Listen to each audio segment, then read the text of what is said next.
Selamat pagi Bapak, Ibu, saudara-saudari umat Benediktus yang terkasih.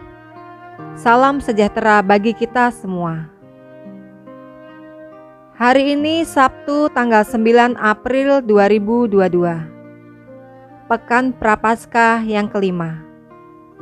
Bacaan pertama. Aku akan menjadikan mereka satu bangsa. Bacaan dari Nubuat Yehezkiel bab 37 ayat 21 sampai 28. Beginilah firman Tuhan Allah. Sungguh, aku menjemput orang Israel dari tengah bangsa-bangsa kemana mereka pergi. Aku akan mengumpulkan mereka dari segala penjuru dan akan membawa mereka ke tanah mereka. Aku akan menjadikan mereka satu bangsa di tanah mereka, di atas gunung-gunung Israel, dan satu orang raja memerintah mereka seluruhnya. Mereka tidak lagi menjadi dua bangsa, dan tidak lagi terbagi menjadi dua kerajaan. Mereka tidak lagi menajiskan dirinya dengan berhala-berhala, atau dewa-dewa mereka yang menjijikkan, atau dengan semua pelanggaran mereka. Tetapi aku akan melepaskan mereka dari segala penyelewengan mereka, dengan mana mereka berbuat dosa. Aku akan mentahirkan mereka, sehingga mereka akan menjadi umatku, dan aku akan menjadi Allahnya. Maka hambaku Daud akan menjadi rajanya, dan mereka semuanya akan mempunyai satu gembala. Mereka akan hidup menurut peraturan-peraturanku, dan melakukan ketetapan-ketetapanku dengan setia. Mereka akan tinggal di tanah yang kuberikan kepada hambaku Yakub, di mana nenek moyang mereka tinggal. Sungguh, mereka, anak-anak mereka maupun cucu cicit mereka akan tinggal di sana untuk selama-lamanya, dan hambaku Daud menjadi raja mereka untuk selama-lamanya. Aku akan mengadakan perjanjian damai dengan mereka, dan itu akan menjadi perjanjian yang kekal dengan mereka. Aku akan memberkati mereka dan melipat gandakan mereka, dan memberikan tempat kudusku di tengah-tengah mereka untuk selama-lamanya. Tempat kediamanku akan ada pada mereka. Aku akan menjadi Allah mereka, dan mereka akan menjadi umatku.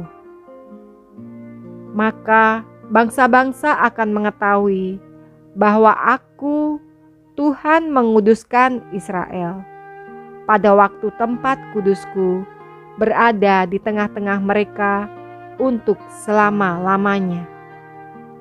Demikianlah sabda Tuhan. Syukur kepada Allah. Bacaan Injil diambil dari kitab Yohanes bab 11 ayat 45 sampai 56. Inilah Injil suci menurut Yohanes. Dimuliakanlah Tuhan. Banyak di antara orang-orang Yahudi yang datang melawat Maria dan yang menyaksikan sendiri apa yang telah dibuat Yesus terhadap Lazarus, percaya kepadanya. Tetapi ada yang pergi kepada orang-orang Farisi dan menceritakan kepada mereka apa yang telah dibuat Yesus itu. Lalu imam-imam kepala dan orang-orang Farisi memanggil mahkamah agama untuk berkumpul. Mereka berkata, "Apakah yang harus kita perbuat? Sebab orang itu membuat banyak mukjizat. Apabila kita biarkan dia, maka semua orang akan percaya kepadanya. Lalu orang-orang Roma akan datang dan merampas tempat suci kita serta bangsa kita." Tetapi seseorang di antara mereka, yaitu Kayafas, imam besar pada tahun itu, berkata kepada mereka, "Kamu tidak tahu apa-apa, kamu tidak insaf, bahwa lebih berguna bagimu jika satu orang mati untuk bangsa kita daripada seluruh bangsa kita ini binasa." Hal itu dikatakan Kayafas bukan dari dirinya sendiri, tetapi sebagai imam besar pada tahun itu. Ia bernubuat bahwa Yesus akan mati untuk seluruh bangsa, bukan untuk bangsa itu saja, tetapi juga untuk mengumpulkan dan mempersatukan anak-anak yang Allah yang tercerai-berai. Mulai dari hari itu, mereka sepakat untuk membunuh Dia. Karena itu, Yesus tidak lagi tampil lagi di muka umum di antara orang-orang Yahudi. Ia berangkat dari situ ke daerah dekat padang gurun, ke sebuah kota yang bernama Efraim. Di situ ia tinggal bersama murid-muridnya. Waktu itu, hari raya Paskah orang Yahudi sudah dekat, dan banyak orang dari negeri itu berangkat ke Yerusalem untuk menyucikan diri sebelum Paskah itu. Mereka mencari Yesus dan sambil berdiri di dalam bait Allah, mereka berkata seorang kepada yang lain, "Bagaimana pendapatmu? Akan datang jugakah ia ke pesta?" Demikianlah sabda Tuhan. Terpujilah Kristus. Renungan. Ketika seseorang begitu peduli untuk mempertahankan statusnya, dia menjadi paranoid. Dalam Injil hari ini, ketika Yesus melakukan banyak tanda atau mukjizat dan banyak orang Yahudi percaya kepadanya, mereka yang mapan dan berada di zona nyaman menjadi paranoid dengan keberadaannya. Lebih baik dia mati, kata imam besar Kayafas. Peristiwa ini mengajak kita berefleksi dan sadar bahwa ketika kita membiarkan ketakutan itu menjadi ratu atau raja dalam hati kita, maka kita menjadi tidak peduli dengan sesama.